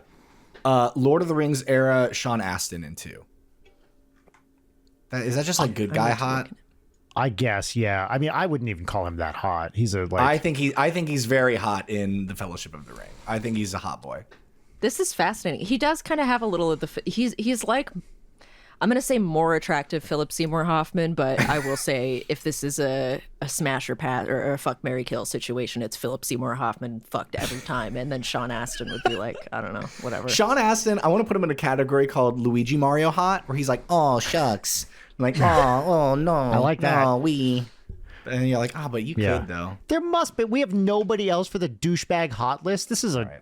I think Kieran Culkin can fall in it. I know. Kieran Culkin, yes. I'm putting my desk into standing mode. I'm taking off the jacket. We're getting into this. There we Whoa. are. Hell yeah. I'm stuck in my jacket. All right, I'm free. Okay. I can't. There must be a. Okay. James Spader. Okay, James okay. Spader. Come on, James Spader. I don't think he's okay. You know what? I'll say douchebag hot for him, but I also think he's just straight up hot. When you Google, okay, for a second, can you both Google douchebag hot right now and tell me what the top result is? Two T's and hot or one? Just one. Okay. Wait, douchebag hot. Immediately, safe search off comes up. Yes. Okay. Safe safe search search off, alert. please. Oh wait, the enema bag anal douche for men and women BPA free. Is that what you're referring to? The literal product. Yeah. The literal product. Incredible. Wow, I'm zoomed in a lot on this window. No, I don't want to dive deeper with AI mode. I have never wanted to do that, Google. If I search scummy hot, it also is just giving me how to clean your hot tub. There is what is this? I'm getting an Amazon page called Hot Chicks with Douchebags, exploring the hottie scroty phenomenon. Paperback. I have never wanted to throw to segments so bad in my life. Hold on. It has 1 5-star review from a customer. good. What is this? Is this a real thing? It looks like a book by J. Lewis, by J. author Lewis. Is Johnny Knoxville douchebag hot? This is some bullshit. That's a very good choice, I think. Yes, I think he's that's a little fair. douchebag hot. I'll tell you. So many people I know are like, oh my God, I love Jackass. It's the funniest shit imaginable. I try to watch it and I feel so bad for everybody that I just can't do it. That's fair. I just can't do it. It makes me Douchebag feel hot so confirmed. bad. Thank you. For Johnny Knoxville. Yeah. I think he but looks also great, like kind of gray, especially too. now Looks he's great. got a little bit of the good. silver fox thing going on. Yeah, he does. He's really good for you, Johnny. How he has managed to stay Alive? in one piece and alive is unthinkable to me. Yeah, I remember my dad took me and 2 of my friends to go see the Jackass movie when it came out. And getting out of the theater, there was like the group of kids who were kind of mean to me that had just come out of some movie. And they're like, oh, what'd you go see? I was like, I got to just go see the Jackass movie. And they're like, what? No way. And I was like, yeah, because my dad took me. And then they're like, you are lame. And I'm like, fuck, I really fucked that. I shouldn't have mentioned that. I snuck in with my dad. With my dad. Michael McKean. Michael McKean. Younger Michael McKean. Looking up Interesting. people. Michael McKean. I don't know. Michael McKean. Okay. Hold on. So I'm going to say Google doesn't do Michael McKean any favors when he shows you the most recent I guess Google's a he. That feels right. Google feels like a corporate man. Google shows you recent Michael McKean, quite old. Yes. He looks But when great you as an old man, when you add young, I'm still not buying it. Okay, that's fine. Like Laverne and Shirley era Michael McKean is what I'm talking about. He looks like the friend of the hot era. douchebag. Spinal Tap era. Okay, fine. I believe the subreddit for this is trashy I have the lady ultimate boners. answer. Yeah. I have the ultimate answer for this. Jerry Burns, Jere Burns, the support group counselor from Breaking Bad, Kurt from Dear John. You're so right. A villain on Burn Notice. This fucking guy. He has like Disney villain brows. Yes, he has Disney villain brows. He's definitely hot. And every time you see him, you're like, what an ass. And he often plays, like, in Breaking Bad, he plays like... He's really great in Breaking Bad. He's really great in Breaking Bad. He's great in everything, actually. I love this actor. I never really, like, popped off. He's just a character actor guy. Yeah. But definitely, and when he's got, like, the mustache and those, like... The brows are crazy. Yeah. Brows go crazy. How they make his face so small? He looks. He looks like when you would make a me, but like you'd shrink everything just a little bit, so you had like huge forehead and face all around. Oh my God. He's got a little bit of that going on. It's like hot face, but like really small and in the center. You want to see him in prime douchebag era? There's an obscure 80s sitcom starring Judd Hirsch called Dear John, where he played a character named Kurt, who was like, like they have like a basically it's a divorce sitcom, and he plays a like kind of Lothario type character, and he's fucking great in it. He's going to challenge you to a snowboarding race for the fate of his girlfriend. That's like exactly correct. Yeah. Okay, and here's a question to the straight men on the call. Yeah. Do you think young Al Pacino is hot? Obviously. What are we talking about? Great. He's one of the most beautiful men of all time. In my Oh, fuck. Oh, my God. Yeah, dude. I'm looking at this picture with him with the beard and the long hair. Oh, my God. I think until we get squarely into his 60s, he's like gorgeous. Yeah, right? he's like the most beautiful man. Fucking guy. In like Devil's Advocate era, he's hot. But it's not like there's the movie Frankie and Johnny, which I kill people with and send it to Nerdle all the time. But if you go back to like his first movie, Panic at Needle Park, where like the thing about Al Pacino that I saw somebody point out is he's clearly a man who knows when he's being cute and plays into it, and it's so fucking true. Yeah, he turns it on. One movie where he's not hot, Dick Tracy. You seen look up Al Pacino Dick Tracy right now. Well, he's not hot in Scarface. That's true. Which is very sad for me because I thirst watched that. Okay, you're right. I'm gonna butcher this name. I apologize. But Yaha Abdul Mateen II, who he plays the bad guy in Aquaman. What's his name? Black Mantis, and he's in the Watchmen series. Fucking incredible television. Oh, he's also dude, in Us. the Watchmen series is so hot. fucking good. Watchmen series it was like the Watchmen series and Chernobyl came out, I feel like back to back on HBO, and I was like, oh, HBO is so back. And then Straight like Warner Discovery bangers, bullshit happened. Also, the Watchmen score is amazing too. The Trent Reznor and Atticus Ross one. I listen to that. That's on my therapeutic ketamine playlist, which probably it shouldn't be. And speaking of that, maybe it's time we do segments because we're in an hour 15 and I'm pretty tipsy. And sometimes these, Miles, because we have such great time talking to you, I think the last time we went for 2.5 hours. Oh, shit. And we've been really stiffing people on episode length lately because we've both been busy. Yeah. Let's do it. Well, okay, let's move on to segments. Our first segment, we actually have a brand new segment, Miles. Brand new segment for 2025. We're trying it out. We decided, now you've been on the show a lot. You know how we used to do things. We decided we took a long, hard look at ourselves. And you know how you make a look hard, right? Unblinking eye contact? No, Silence. you take a regular look and you just kind of rub it. Just rub it. Dry or like that. Up to you. Oh, okay. Not going to tell you how to rub your looks. Took a long, hard look at what we were doing and decided, our numbers were slipping a little bit in key demos. And we did the focus groups and decided that we needed to shake things up a little bit. Ran it up the food chain to the president of Late Night Incorporated. And they said, yep. We're down to change things a little bit. So we've tried a few different things out this year. Some of them more successful than others. Not all brand new segments. Some were little twists on old ones. Some were bold experiments. We tried ranking chewing gum for a while, and that was a bad choice for an audio podcast. The people with misophonia were loving it. Yeah, I mean, really just chewing directly into the microphone. A lot of soft, wet lip smacking. Didn't go over so well. Bubbles popping, and for the people in the lunar popping community, anti-popping community, because there's big internecine conflicts between the two. Yeah. Can I just introduce my segment real quick? Thanks. No, you can't. We had a whole segment called "What Do Girls Like," which unfortunately we didn't figure out, and a whole segment, our favorite noises. Which we also had What Women Want, where we had Mel Gibson come on and espouse his views. Yeah, it turns out we actually should have done a little more background checks before we did that. Turns out it's not what women want. No, it's not even clear it's what Mel Gibson wants, but we're live and learn is what we say. Right. What we say to that, and we do want to apologize, of course, to everybody and for everything that happened during those 12 to 15 segments.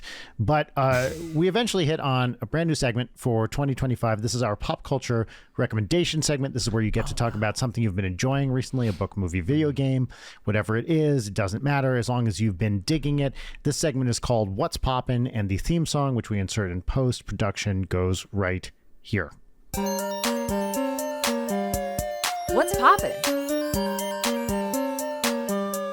What's poppin'? Now, Miles, I must ask you a question. Yep. What did you think of that theme song? Calm down there, Leighton. Calm down. I'm doing a thing. There was a richness there, I think. Mm-hmm. And it's a little, you're not going to catch it on the first listen, but on the second, 14th, I think the notes are going to start coming through. Yeah. We're really getting somewhere with that. That's Brian, great. if you had to hold your wine glass in accordance to the What's Poppin' theme song is in your wine glass, how would you hold it? Oh, it's hot and cold, so I'd do one of these. I'd try to make my mouth as wide as possible and get it kind of. You know, I was really hoping you were just going to start shoving the wine glass into your mouth as much as you possibly could, but well, I can't. I don't want to cut my fucking lips off. Boo! Do it for the bit. What kind of wine glass do it, is that? Do it for the fucking bit. Bottom. No, I plan on using my lips later for smooching. Loser. Hey, no way. I'm not going to be pressured again into doing something that I don't want to do by you. Not by you, Leighton. Not by you, Miles. Not by anybody else. Except you, listeners. So sign up for the Patreon, and then you can pressure me into doing whatever you want. You'd be surprised what I'll do Leighton, for $2. What's poppin' for me? I was going to do a really high class poppin', and I just don't feel like it because I was going to say The Fall by Albert Camus, which is a great philosophical discursion written in the second person. Yeah, fuck that. Don't read that. That's dumb. What's poppin' for me is Eddington. I finally watched Eddington. Oh, you liked it, huh? Eddington. I did like it. I'm surprised, actually, given what I didn't see it, but given what I read about it. Well, okay, I knew nothing about it, and I missed the entire discourse cycle, and thank fucking God. Because watching it, I was like, oh, people must have been so exhausted That's actually about this movie. What I work out on is the discourse cycle. Yeah, I don't know. I thought it was really good, and then I read a bunch of people talking about it and was like, you people are fucking stupid. Mm-hmm. It's fine if you don't like the movie, but the reasons people were giving for not liking the movie are were you watching the movie or were you just thinking of what your Letterboxd review was going to be the whole time? No, of course, the latter. That's right. Anyway, I thought it was funny and very observed, and I was fascinated by it, and I like that it just devolves into No Country for Old Men. There are a couple of gags in it that just destroyed me, including one physical gag that got me really, really good during an otherwise very tense section of it. So I don't know. I liked it. I don't really have much to say. The thing is that and this maybe goes into my lemon, I just care less and less about what people that I don't know or interact with in person have to say about things. I just don't, I don't want to hear from strangers on things anymore where it's I don't know you. I have no context for your opinion. And it sounds like you're saying some head ass shit. So why should I take you seriously? Yes. I read your 1-star review and then I go to your top 4 on Letterboxd and it's Everything Everywhere All at Once and Francis Ha. Not to say that those movies are not good. But the thing is people's tastes are not going to be compatible, and I need a litmus test. And if I read your shitty review with bad points, and then I go to your Letterboxd top 4, and there's anime in it, I know that we're not going to see eye to eye here. It's just not going to happen. With Francis Ha, it's not the comedy you think it is. You're not laughing as much as the title would indicate. Okay. The thing is that I haven't seen those 2 movies. I just know people who like those movies are annoying as fuck. Sorry, everybody at home. I'm not describing you. I'm describing a person who isn't you. Anyway, sorry, this turned into what my lemon was going to be. Anyway, I thought Eddington was very entertaining, and I liked it better than the 3/4 of Beau is Afraid that I watched, because I really liked what I watched of Beau is Afraid, but then it made me I had an unrelated panic attack, which is probably what Ari Aster would have wanted, and then my rental period ran out, so I never finished it. But Eddington kept my interest the entire time. Can I tell you now I didn't watch Eddington, but I was very excited when I saw there was an Ari Aster film called Eddington. This is true because Eddington was a famous early 20th century physicist. And I was like, oh my God, it's going to be like Ari Aster's Oppenheimer. And it turns out it's not at all that. It's Ari Aster's No Country for Old Men. Yeah. No Country for Woke Men. And I do want to see that. It looks great. I'm looking at it. It's on HBO now. So hell yeah. Miles, hell yeah. What's poppin'? What's poppin'? Oh man, I already talked about the producers. I already talked about Twin Peaks. I'm rereading Hobbit. I'm rereading The Hobbit, and it's good. It's such a comfort thing. Like, it's soup season now. Hell yeah, it is. You bundle up with a blanket inside. I think the first page of The Hobbit is just fantastic. There's so much whimsy there. You get right. The first sentence is like, all right, yeah, this hobbit lived in a hobbit hole, and you're like, well, what the fuck is a hobbit? Hell yeah, and Tolkien's like, I'm not gonna fucking tell you. Shut up for a second. Let me describe the hole. And you go, whoa, Tolkien, that doesn't sound. But then he does, and you go, whoa, that's a crazy hole, dude. Well, I think I have a really great idea of like who lives in this hole, and it sounds. I want to live in one of these holes. And Tolkien's like, no, we're just getting started. He sounds small. He sounds small and fat, and he eats a lot, Yeah. and I want to be him. SMOL bean material. That's exactly right. Yeah, it's just nice. And then there are some heckin' chonkers. No! I like that the Doppler effect on your voice made it sound like you're Mario fucking dying.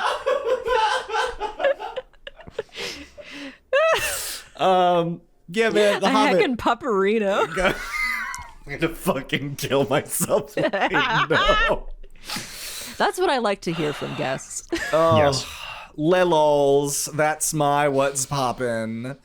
Yeah. Sorry I ruined your what's poppin'. Brian, No, what's poppin'? Well, I promise I won't ruin yours. I'm That's a glad fucking you lie. didn't Ruin it. go highbrow, Layden, because I have a highbrow. What's poppin'? Can you And this accordingly is- put your brows high? They're so up Not there. high enough. There All they right, go. say it with your brows high. My wow, that's actually painful. And then you when she'd I ruin went it. Much like most highbrow content. also when I laughed, several boogers shot to the front of my nose. Nice. Anybody, if you're trying to decongest, raise your eyebrows as high Yeah. as possible, and you'll get there. So I just finished. I don't even want to say this was. I finished a book that was a fucking slog, and I really hated it. But I finished reading about it to just pop it? recently. No, I'm not. I'm not going to say. But for What was it? context, I'm not going to say what it was. I don't want to say what it was. Asshole, say what it was. I'll tell you off mic. I don't want to. It has good reviews, and some people might really like it. It wasn't my specific thing. I just shat on people who like everything everywhere all at once I'm and not Francis gonna shit on Haas, them. which I'm is not- probably most of our audience. So No. It was if Not anymore, anybody's Layden, getting not hate mail anymore. this episode, it's me. It was a small book by an author who should not be shit on, so I don't want to shit on them. But so I picked up the next book on my stack of books. Now I got this book for $3 at, I don't know, some used bookstore, and I'm 15 pages in, and I'm like, fuck yes, this is writing, and it is Jan Swaffer's biography of Johannes Brahms. Oh, shit. And it is fucking awesome. Now, I'm not the world's biggest Brahms guy. I like several Brahms pieces, especially the violin concerto. But I got this because I was like, this is a guy, I don't really know much about the guy's personal life. It's an era of music that I find very interesting, like the end of the Romantic period, kind of just getting into the 20th century. Music is like changing radically. And I was like, maybe I'll learn more about an interesting period of music and about this guy that I don't really know much about. And it's fucking great already. I just started it, and I'm so into it. Give us a tidbit. I want some Brahms trivia. Well, so give me the some- interesting thing about Brahms, here's what he talks about extensively, is so in many ways, Brahms is like the culmination, as I just said, of like the, 19th century music. And Brahms saw 20th century music basically coming down the pike. Like, music is about to get very complicated.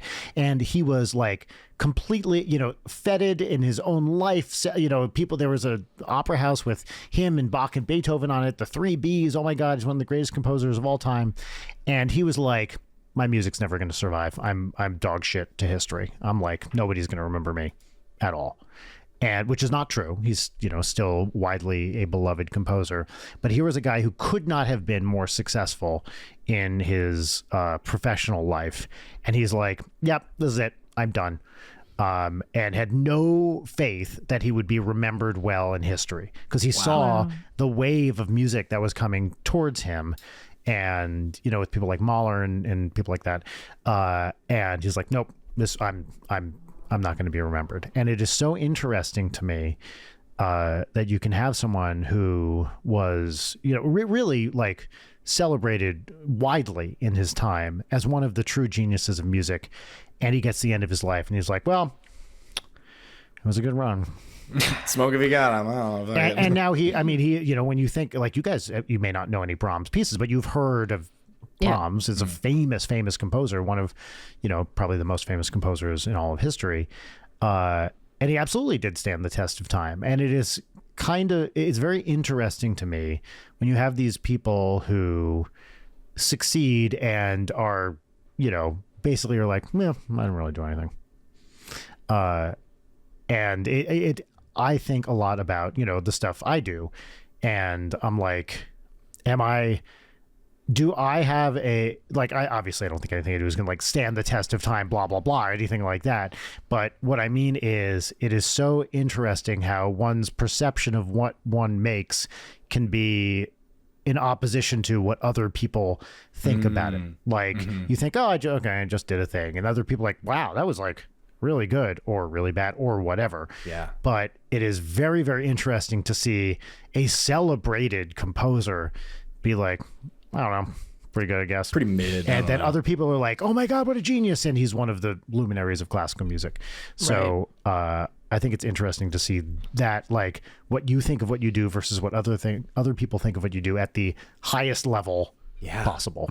That's cool as hell. And especially something where we have, you can talk about filmmakers now or whatever, but Brahms died in, I forget what, 1897 or something like that. I think right before the 20th century. So we have space, it's 120 whatever years. We know what his reputation is now. And it's big. It's a huge reputation. So I think it's a very interesting case of that sort of thing.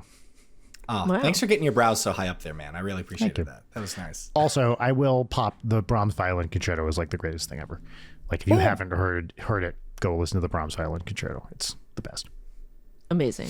Yeah, well, that was what's poppin'. Now it's time for our second and last segment, which is 3 parts gratitude exercise, 1 part petty grievance. And the name of the segment is Peaches and Lemons. And the theme song goes right here, but I also realized that we've been calling them petty grievances. And last week I tried to say that we never use the word grievance, which is insane. I thought you were doing a bit.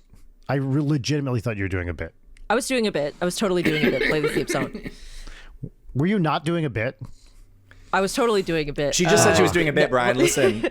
Willie, listen to women, actually. Wait. There we go. No, I disagree. Peaches and lemons. Peaches and lemons. All right, we're each going to start with a lemon, which is a thing that is a minor bummer, annoyance, grievance, even, what have you. Who would like to start with a lemon? I'll start. I'll just move right from my pop into my lemon. I've been traveling a lot over the fall, and I got back from Toronto and literally met a house guest at the airport, and then we went went back to my place. Went to my place, but it was like and this is one of my oldest, dearest friends.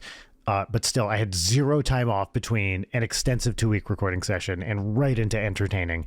And I was like, I just needed like a day to recalibrate. So that it's the most minor grievance, but that's what a lemon's for. I just wanted a tiny bit of time off. That sucks. Hate that for sucks. That's tough. Mm-hmm. I got a lemon. Chili makes me so gassy, guys. Yeah, it's the beans. It's my so true, King. It's one of my favorite things to make. It's one of my favorite things to make. I've got a family recipe. I love it. I think it's so good. It's my comfort food. But I'm gonna be a human blimp for like 3 days after I eat that. Can you make it in England? Can you get the ingredients you need to get? I can. I had to make a few tweaks to it. It's illegal to make chili. If the Queen, God rest her soul, finds out from beyond the grave, she'll have my ass out of here. Yeah, that's right. She's just that powerful. Yeah, chili makes me fart, and that's a bummer sometimes. Yeah. Yeah, It's tough. real. It's tough. Real, because sometimes I also want to eat just like my classic college food of black beans and rice with a Kraft single on top, and I know if I do that, I'm gonna die. And it's because like having gas pain, That's the worst. it turns me into like a small child in the sense that every time you get sick, you think you're actively dying. No Oh my other type God. of sickness or pain does that except for gas pain, where it's like, please, I remember what my life was like before I had gas pain. I would give anything to go back. It is so funny to And then watch you a burp and you're child like, all right. experience a normal pain for the first time. Like the other day, Audrey was like, I can't move my arm. And I was like, well, you were lifting something heavy yesterday, honey. Your muscle is just sore. It's like, okay, just like rub it a little and you'll be okay. You're okay. What is going on? And I was like, all right. The first time this is- when we got my dog and he was still a puppy, the first time he jumped from a place that was a little too high and he like hurt himself a little bit, he was like, I'm dying, it's gonna be this forever and I'm dying. and you're like, you're okay, cool, buddy. you're cool. You've never experienced this before. Yeah, My dog welcome is to the 8 real years world. old and still reacts to every slight injustice, including the wind blowing, as if she Yes. is actively dying. So she's We- never gotten over it. We dog sit, maybe Layden's dog occasionally. And sometimes you'll just be sitting there and you'll hear a howl as if the dog had been pierced by a spike from hell. And you'll look over and nothing has happened. Literally nothing has happened. You witness it and it's like you tossed her a toy and it came within like 6 inches of her head. You know, like what happens when you play fetch. Oh, she knows we're talking shit. And then she just high-pitched squeaks. And it's Look at this little horrible. It is the worst sound. Yeah. No, and it's led me the amount of vet bills I've had to pay because I freak the fuck out because she does a scream like that and I genuinely think she's dying. And then I go to the vet and they're like, yeah, she's fine. She's just a drama queen with her tongue out. Yeah. All right. Layden, what's your lemon? My lemon is that I love these Sony headphones. I've had them for a while. Noise canceling headphones as someone with sensory issues and hyperreactive nervous system to sounds. I need my noise canceling headphones on most of the time. Why is it that even with expensive headphones, the little vinyl shit comes off so easily? Good So I point. had to get this silicone, like, stupid looking zipper thing for the top, and I'm gonna have to get it for the sides too, because I have so much hair, and then all the little vinyl pieces get stuck in my hair. What the fuck? Why is there not? And also, this is like an older version of the Sony headphones, and so finding the compatible, like, Oh, shut up, Brian. Woman's Corner, no. Anyway, so that's very annoying to me. I don't like that because it's like I love these. The battery life is crazy. Like if I do In a a good 4-hour, if I do a 4-hour call with a friend on AirPods, the AirPods are dead 2 Yeah. hours in. Yeah. If I do these, I will have 70% battery life afterwards remaining. Like Whoa. I will vouch for the Sony noise canceling headphones because this is like my second pair of their line of like WHXN or whatever. It's just like make better material on these. So that's my lemon. Now it's time Valid for lemon. peaches, which are 3 things that are good, happy, exciting, have happened or going to happen, theoretically might happen. And I'll go first. First was that I spent Thanksgiving at the Wex, which I dipped out on early because my social battery was Not at that 0. early. I know, but in my head, I was like, I'm such a fucking asshole for eating before dessert. I was weird. I know I was weird. Yeah, It's no, fine. it's like when my We social all battery. talked about it after you left, but it was fine. Yeah, when my social battery hits 0, I revert immediately back to a childhood severe social anxiety stance where I'm like, I have to get out of here right now. I watched it happen. You were sitting in that chair, and I was like, I think she's done. I know. I like tapped out. So Thanksgiving was great. I highly enjoyed it. Thank you for having me. Always you a for coming. highlight of the holidays for me. My second is that thankfully my foot hasn't been hurting as much lately. It's not like I, can do the kind of things that I could do prior to breaking all of my shit. But it's not like a thing that I think about every single day now, unless I'm like walking a lot, which obviously with the great. dog does happen. But that's nice. It's promising. And then my third peach is that I have a friend coming to visit for the holidays, and I'm very, very excited to have my friend here, and we'll do lots of fun stuff. And Brian, you will get to see them also. So Great. Perfect. hooray, house guest, Yes. Hooray. who maybe adores and likes better than me. So she's watching her get. There are two people she does the excited grumbling for when she sees, and it's your wife and this friend. Oh. Yeah. That's good shit. It's a crazy noise. Anyway, those are my peaches. What about you Miles. guys? My first peach, it could have also been a What's Poppin'. I want to give a shout out to the podcast Into the Aether. It's a low key video game club, is how they phrase it. I don't know it. I don't listen to as much like gaming stuff as I used to. But those guys, Steven and Brendan, are just extremely chill, and they'll talk about if they are not beholden to the release schedule. They'll be like, hey, we need to talk about Deadly Premonition or whatever, and I'm just like, hell yeah, sick. They did a season premiere this year where they covered all of the games in the PlayStation Portable. And because of them, I decided to check out Ridge Racer. Ridge Racer, great game. Maybe my favorite arcade racer. So shout out to Into the Aether. They're great. They're still relatively small, but they're getting bigger, and I'm cool. really excited for that show. They're great. Maybe we should have them on this podcast. Whoa. Crossover. What is this, a crossover episode? My second peach is video calls. Video calls are cool, especially now that I live 6 hours away in a different time zone from all of my friends and family in Texas. And two of my best friends had kids not long after we moved, and it's been cool to be able to see them and their kids, even though we're way the fuck over here now, and to be able to call my parents every week and be able to see them and talk with them and let them know that, like, hey, we're great and we love you and we miss you and everything's fine. And to be able to do podcasts like this. Video calls is Jetsons level shit, gang. And it's kind of wild that we're just like, oh yeah, it's just a video call.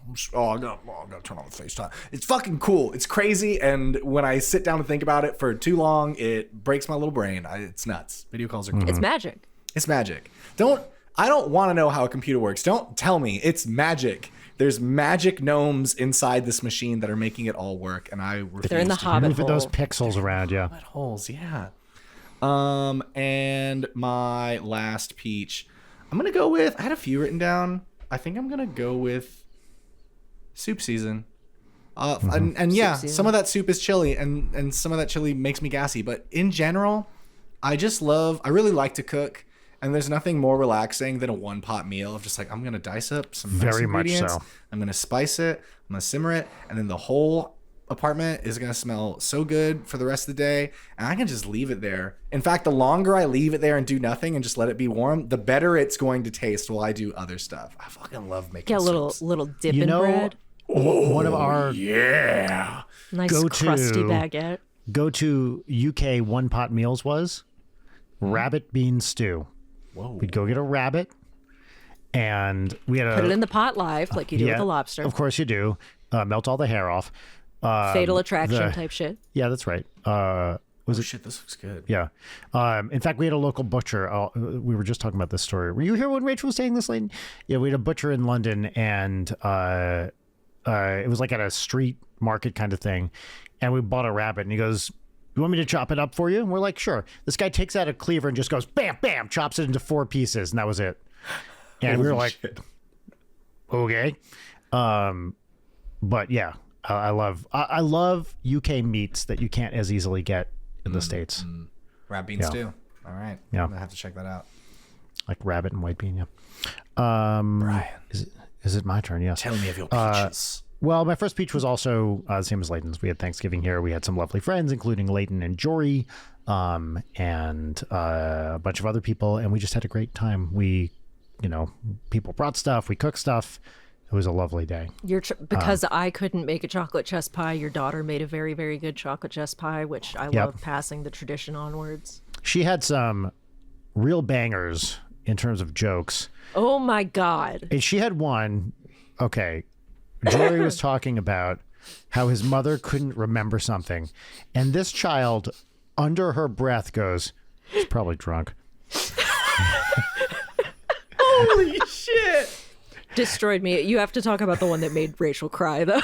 I don't know. You have to. I don't know which one. Okay, it was when she was talking about her improv class and the kid in her improv class who isn't funny, and you loudly declared that this child wasn't funny, and then Audrey dismissively was like, Yeah, I'll tell her that my professional comedian dad doesn't think you're funny. So think about that the next time you're on stage. Fucking lost my shit. Just think about that. Yeah. Delivery Absolutely was savage. incredible. Yeah. Hey, Madison, before you get on stage, I just want to tell you one thing real quick. Break a leg. Yeah, she was, but I will say she took it a little too far, as kids will, because she was getting reaction and then started kind of just firing things off that's why left I and right. stopped laughing, because I was like, oh man, it's so funny, but she's going to start doing that thing and I can't indulge it. Because the adults are reacting and she knows it's hitting. So probably drunk was crazy. probably drunk. Well, it wasn't just the words. It's the delivery, the under the breath. Total under her breath. It's like when the last time I was at your place, like she was setting the table and then had nothing left to put down, and she just like looked down at her hands and said, "Alas." Yeah. She had. I talked about this on the show, but you didn't hear it, Miles. You get into deep conversations when you're driving your kid around, and we were talking about religion. And I said, Audrey, the thing about Christianity is, in Christianity, everybody's a sinner. But if you ask Jesus for forgiveness, Jesus will forgive you. And she goes, yeah, but the cops will still get you. Which I was like, gee, Audrey, this is so funny. That was like, well, hey man, ACAB, what can I tell you? Yeah, that's right. Yeah. All right, peach number 2. As I mentioned, I had my very dear childhood friend just kind of last minute decide to come out to our place for Thanksgiving because he didn't want to spend time with his family, and we arranged it so that we on paper would land at pretty much the exact same time at LAX. I'm coming in from Toronto, he's coming in from Jersey, and it fucking worked. So we got literally at the LAX at the same time. I got on the little shuttle taxi at Uber lot. It went around to his terminal, picked him up. We got out. It was perfect. Like, beautiful. Could not have been better. So I got to hang out with a very, very dear friend of mine, and we had the most amazing airport luck. And my final peach is just that after a very busy travel fall, I'm home for a while. Oh. And I'm very, very happy to be home and get some time with my family and not be traveling. And, I have plenty of stuff to do here, but it is not being away from Rachel and Audrey. So that makes me happy. And those are my 3 peaches.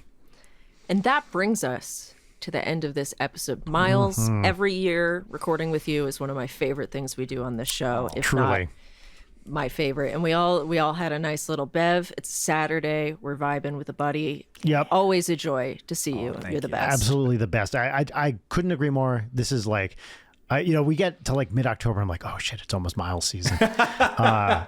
And I look forward to this more than I look forward to the Thanksgiving holiday. You're too sweet. Yeah, it is. It's just great to see you. Also, I will be in London in April for May for the Ninja Sex Party tour.